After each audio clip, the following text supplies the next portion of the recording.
Shalom,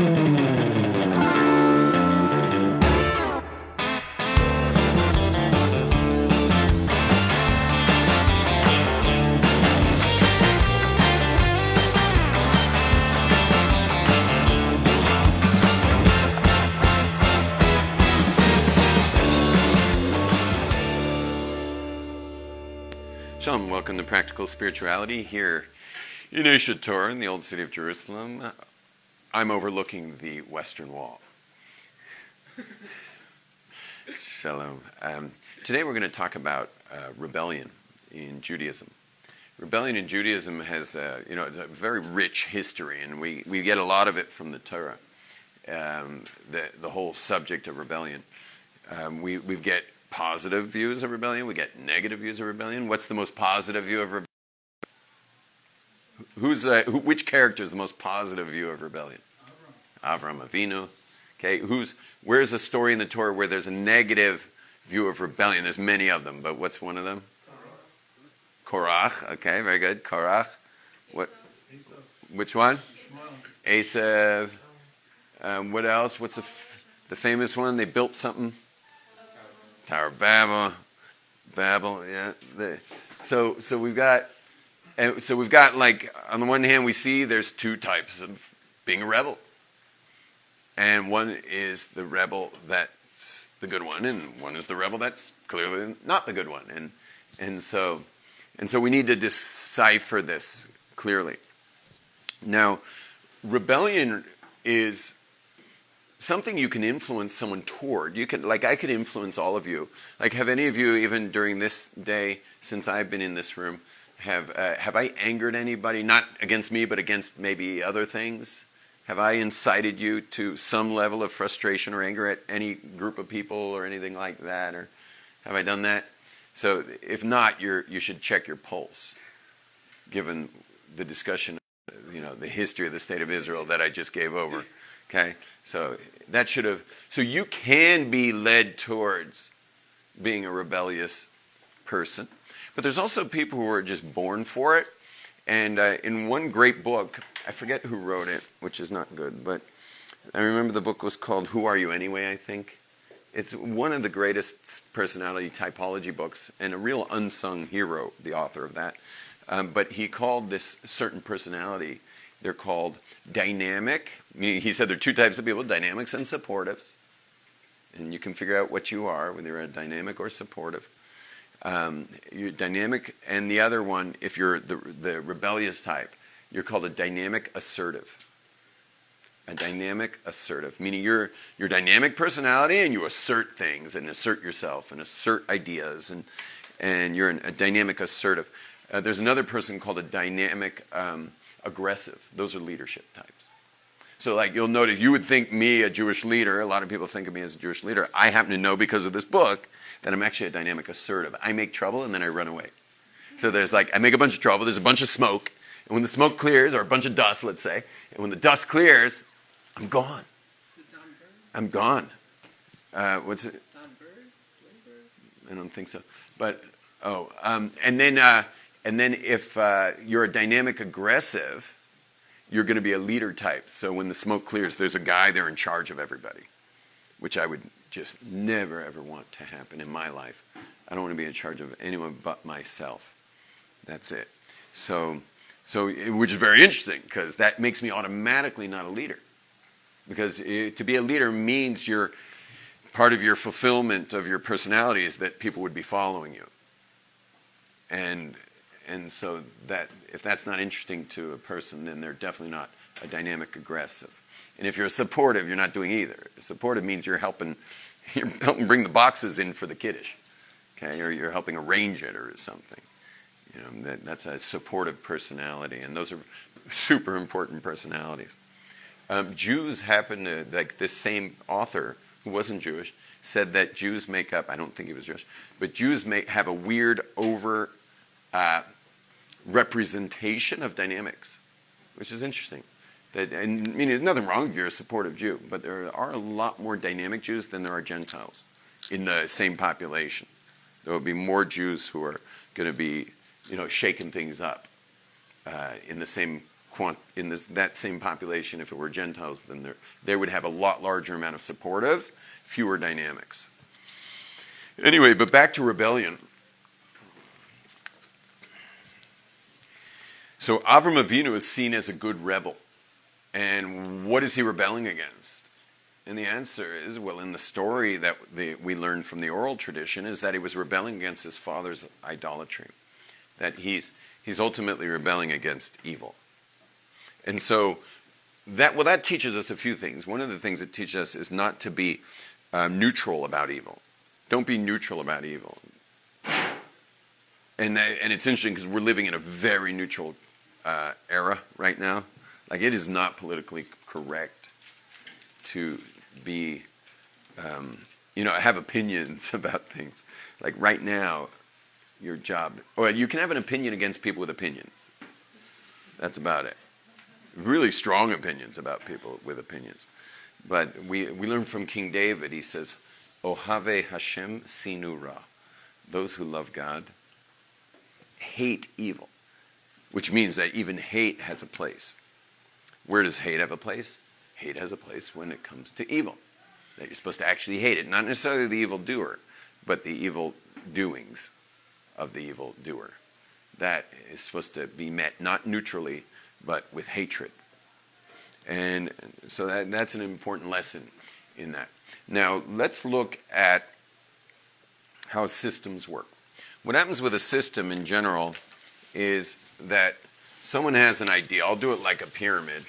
So someone has an idea, and I'll put an eye in it.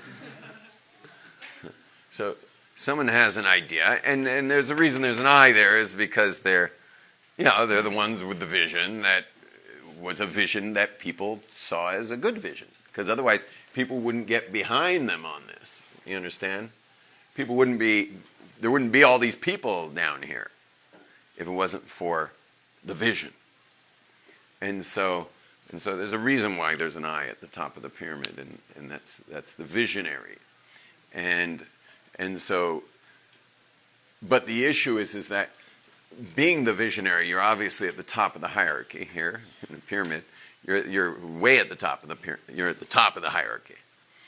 The problem with being at the top of the hierarchy is two. One is that your vision could turn to power very quickly, right? Like, the fact that you had vision's wonderful, but the fact that it flipped to power is terrible. And we've seen, all the worst atrocity of human history started with good visions, nice visions, but it flipped to power. And once it flipped to power, it got defensive, it got vulnerable, and then it got vengeful and lethal, malevolent. So that's one of the dangers of being at the top. But the other danger of being at the top is that you don't have your finger on the pulse of the bottom. Now, here I put a flat line on the bottom, but I'm going to put something else for a change. And that is the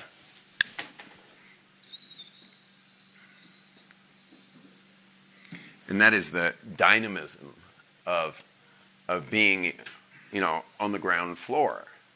The life is dynamic. I mean, things are shifting so fast right now, especially, but things always have been shifting. And things are very dynamic when you're on the streets of the world, when you're in the workplace, when you're not sitting in some office on Capitol Hill or in the Knesset or wherever, Parliament in England, but you're on the streets, you're in the real world. And when you're in the real world, well, your finger's on the pulse of how things shift, which gives you more, can easily give you more vision than this guy in the suit, in the three-piece suit. So the likelihood of you being more visionary than them eventually, not obviously at the beginning, they're the visionary, but the fact of you potentially having more vision than this person.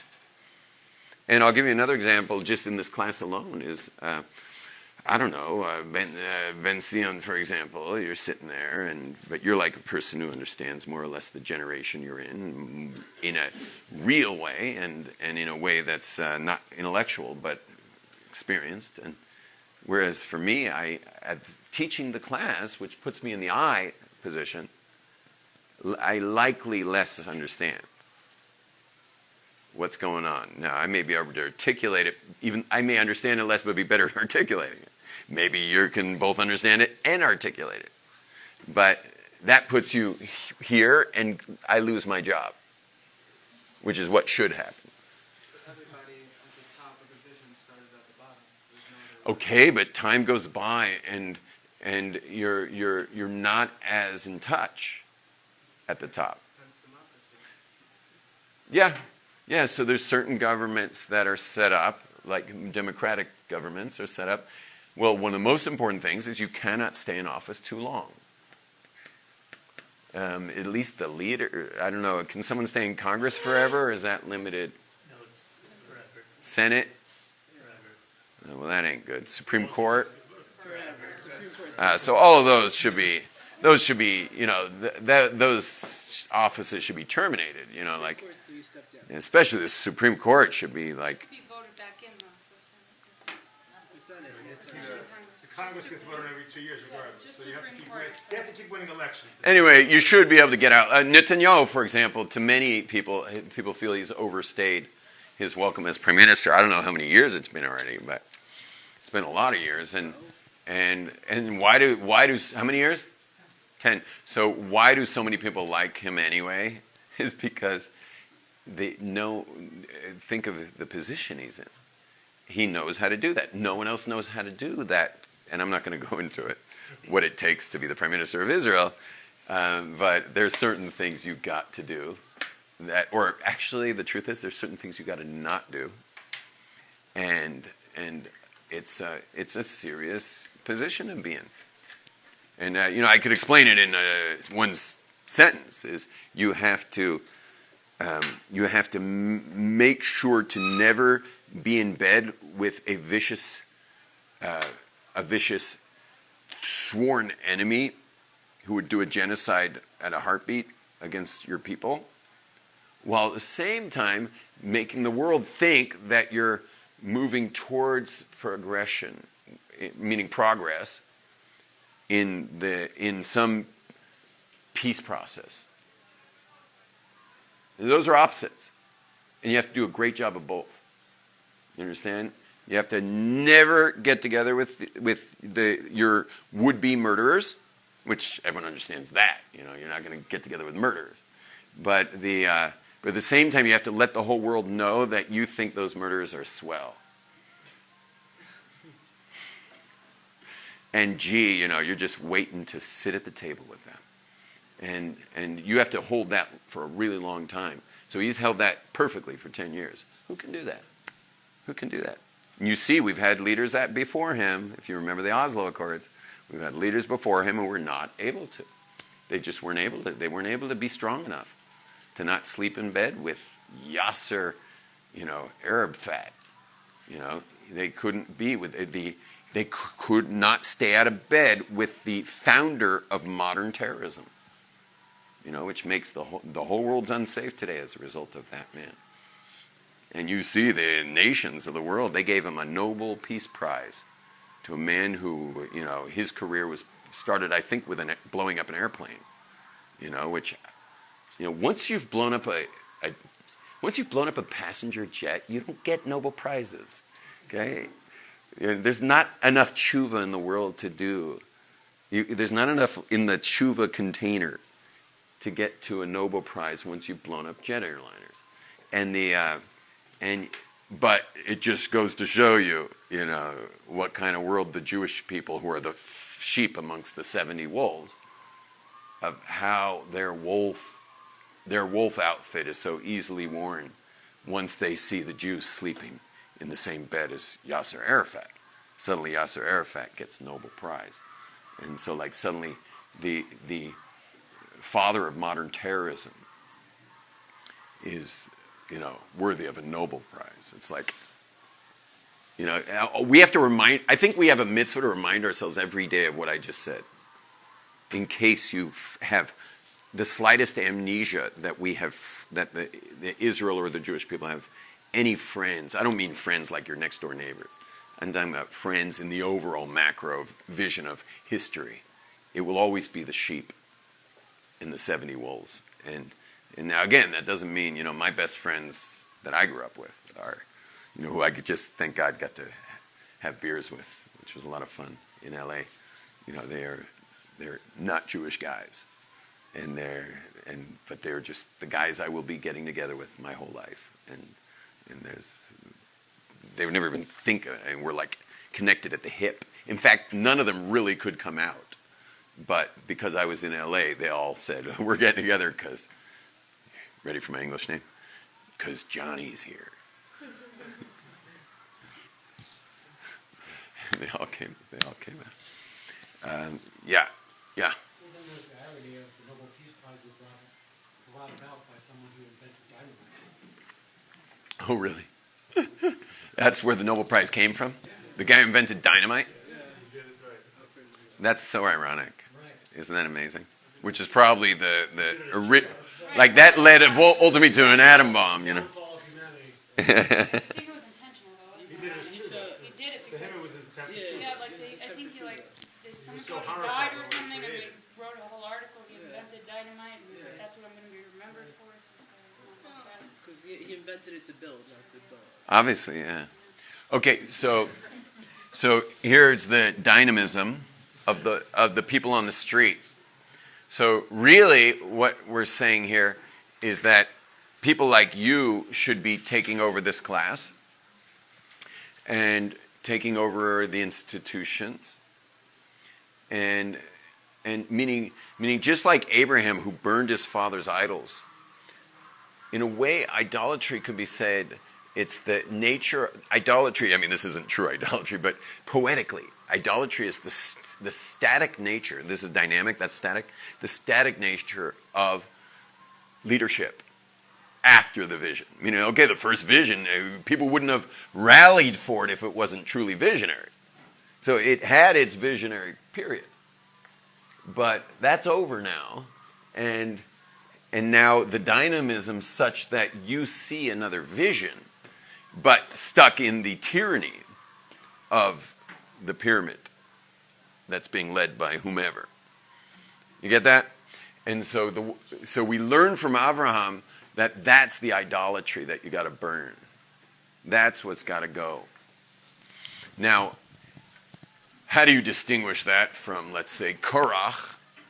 And the answer is that Korach chose the wrong fight, because we knew that at the time that Korach came to usurp Moses and Aaron was because that was a direct prophecy from God for their leadership.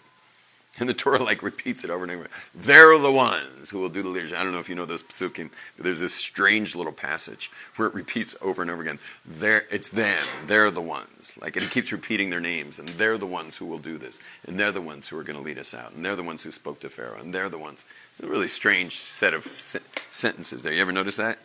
It's really strange. And very few Mefarshim talk about it. Very few commentators comment on that. But it's super emphatic that God set them up for this and no one else.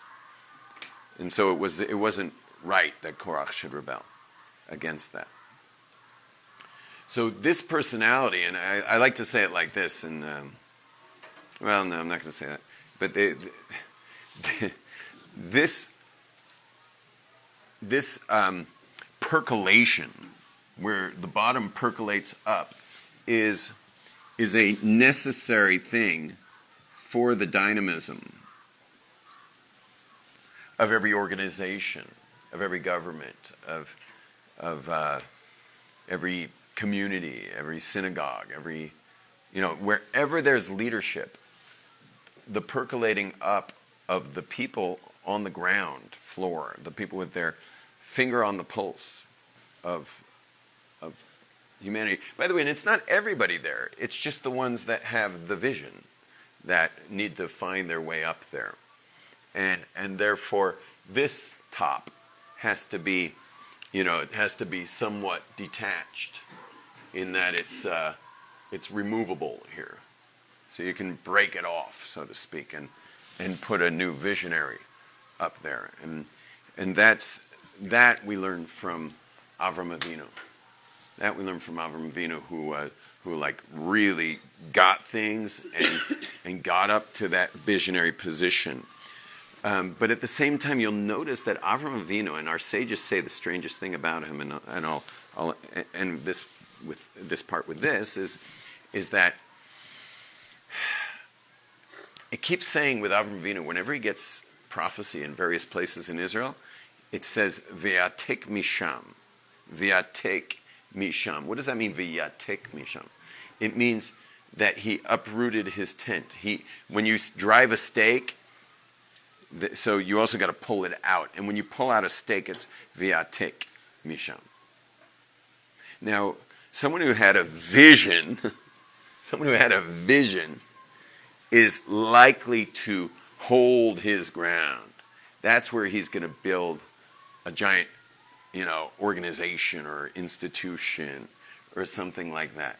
But Avram just kind of says, "Oh, that was cool," and then he uproots his tent and moves. He's a sojourner. He's just going to, "Oh, what's next? Let's see what my next vision will be." And we learn from that was the kind of rebel that percolates up, knocks off leadership, but constantly moves. And there can be such a leader that moves like that. And I bet you the leaders of the high-tech world today, people like Elon Musk or maybe people at Microsoft or Google or Apple, I bet you they do have a lot of built-in percolation and movement at the top, where things are moving. I would hope that. Or the visionary himself is super fluid and dynamic in his own right or her own right, that she sees things that way and knows that she's supposed to be like really listening to what's going on and like, really hearing what's happening below and moving accordingly.